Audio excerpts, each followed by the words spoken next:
যার আঁচলের ছায়ায় একটি সন্তান তিল করে বেড়ে ওঠে, যার বুকের দুধের ধার কোনোদিন শোধ করা সম্ভব নয়, সেই মা যখন নিজের সন্তানের হাতেই লাঞ্ছিত হন, তখন থমকে দাঁড়ায় মানবতা। মা কি কেবলই সয়ে যাওয়ার জন্য, নাকি মা হওয়ার অপরাধেই আজ তাকে সহ্য করতে হচ্ছে পৈশাচিক এই নিষ্ঠুরতা? সম্প্রতি সামাজিক যোগাযোগ মাধ্যমে ছড়িয়ে পড়া একটি স্বল্পদৈর্ঘ্য ভিডিও পুরো দেশের মানুষের বিবেককে নাড়িয়ে দিয়েছে। ভিডিওতে দেখা যাচ্ছে এক যুবক তার বৃদ্ধা মাকে নির্মমভাবে মারধর করছেন এবং অকথ্য ভাষায় গালিগালাজ করছেন।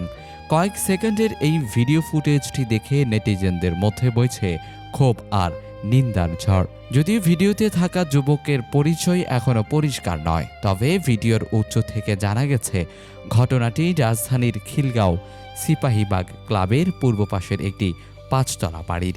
ভিডিওটি ভাইরাল হওয়ার পর থেকেই সাধারণ মানুষ এই অমানবিক ঘটনার কঠোর বিচার দাবি করছেন। তবে এখনো পর্যন্ত আইনশৃঙ্খলা বাহিনীর পক্ষ থেকে কোনো আনুষ্ঠানিক বক্তব্য পাওয়া যায়নি। ভিডিওটির সত্যতা ও সঠিক অবস্থান যাচাইয়ের কাজ এখনো চলছে। নিউজ টাইমস, সত্যের প্রত্যয়ে আমরা।